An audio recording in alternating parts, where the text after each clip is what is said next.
क्या इंडिया अब कोल से पेट्रोल, गैस और फर्टिलाइजर बनाने जा रहा है?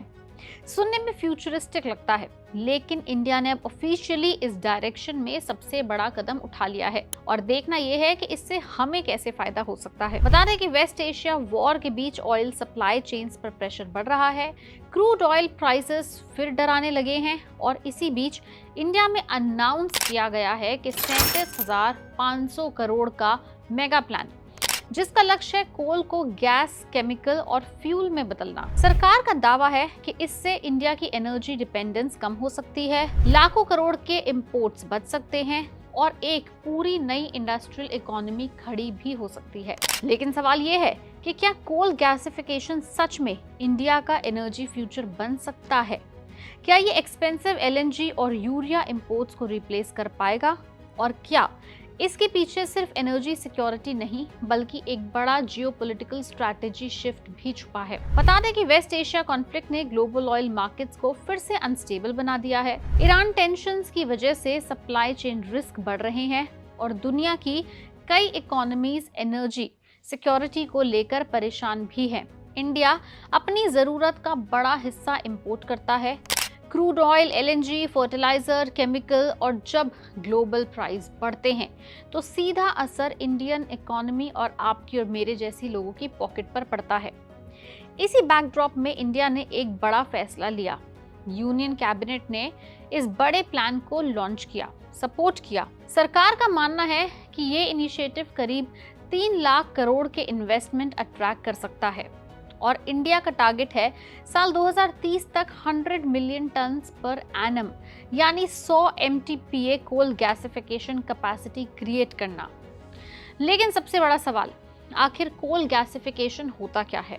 नाम से तो सुनकर लगता है कि शायद कोल को जलाया जाता होगा, लेकिन इंटरेस्टिंग बात यह है कि कोल गैसिफिकेशन में कोल डायरेक्टली बर्न नहीं होता। इस प्रोसेस में क्रश्ड कोल को लिमिटेड ऑक्सीजन और स्टीम के साथ बहुत हाई टेम्परेचर और प्रेशर पर हीट किया जाता है।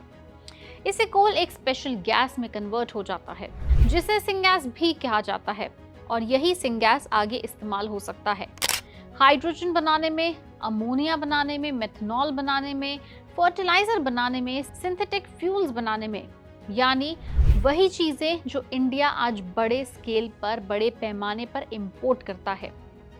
इंडिया के लिए ये इतना इम्पोर्टेंट क्यों है ये भी समझ लें। अब यहाँ से सबसे इंटरेस्टिंग एंगल आएगा।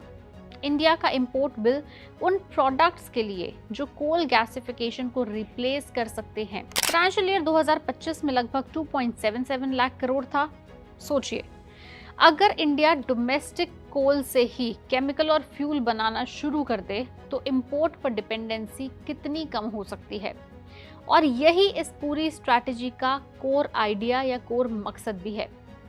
इंडिया का हिडन कोल एडवांटेज, इंडिया के पास दुनिया के सबसे बड़े कोल रिजर्व्स में से एक है। आज भी इंडिया की एनर्जी मिक्स का 55% से ज़्यादा हिस्सा कोल बेस्ड है, लेकिन एक बड़ी प्रॉब्लम भी है यहाँ पे। इंडिया का लगभग 40% कोल डीप सीटेड है, यानी इतना गहरा कि ट्रेडिशनल माइनिंग मुश्किल और काफ़ी एक्सपेंसिव हो जाती है। यही कोल गैसिफिकेशन गेम चेंजर बन सकता है, क्योंकि इससे ऐसे कोल रिजर्व्स भी इस्तेमाल किए जा सकते हैं जिन्हें निकालना प्रैक्टिकली डिफिकल्ट था। साल 2024 में इंडिया ने झारखंड में पहला underground coal gasification pilot project भी शुरू किया था, यानी सरकार लंबे समय से इस टेक्नोलॉजी पर ऑलरेडी काम कर रही है। तो क्या ये सिर्फ एक एनर्जी प्रोजेक्ट नहीं बल्कि जियोपॉलिटिकल स्ट्रैटेजी है? इसकी भी एक बहुत बड़ी पिक्चर है। जब दुनिया डी-डॉलराइजेशन, एनर्जी वॉर और सप्लाई चेन डिसरप्शन के दौर से गुजर रही हो, तब हर देश अपनी एनर्जी इंडिपेंडेंस बनाना चाहता है। चाइना रेयर अर्थ सिक्योर कर रहा है already, Europe alternative energy routes ढूंढ रहा है, अमेरिका डोमेस्टिक मैन्युफैक्चरिंग पुश कर रहा है। इंडिया अब डोमेस्टिक कोल को स्ट्रैटेजिक रिसोर्स की तरह इस्तेमाल करना चाहता है ताकि इंपोर्टेड एलएनजी, यूरिया और फ्यूल्स पर डिपेंडेंस कम हो सके। इंडिया को चीजें इंपोर्ट करने के लिए ज्यादा डॉलर ना खर्च करना पड़े। अब हमारे इंटरेस्ट की बात यह है कि जब इतना बड़ा प्रोजेक्ट लॉन्च हुआ है तो ऐसी बहुत सारी कंपनीज होंगी जो इसमें इन्वॉल्व होंगी, जो कंपनीज ये काम करेंगी और जिन कंपनीज या कहें स्टॉक्स को इस पूरे कोल गैसिफिकेशन प्रोजेक्ट से फायदा होगा। ऐसी कुछ कंपनीज के हमने नाम शॉर्टलिस्ट किए हैं, एग्जाम्पल के तौर पे आपको बताते हैं। नंबर 1 इस लिस्ट पे है कोल इंडिया। बता दें कि कोल इंडिया की टोटल पावर जनरेशन का 55% सपोर्ट करती है, लेकिन अब कंपनी सिर्फ ट्रेडिशनल कोल माइनिंग तक लिमिटेड नहीं रहना चाहती। Company underground coal gasification, critical minerals और नई टेक्नोलॉजीज पर फोकस बढ़ा रही है। उसकी सब्सिडरी कोल गैस इंडिया भी कोल गैसिफिकेशन प्रोजेक्ट्स पर काम कर रही है।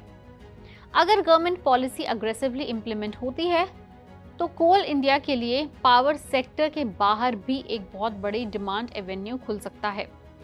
नंबर 2 इस लिस्ट पे है एल&टी यानी Larsen and Toubro. L&T EPC और इंफ्रास्ट्रक्चर स्पेस की सबसे बड़ी कंपनीज में से एक है।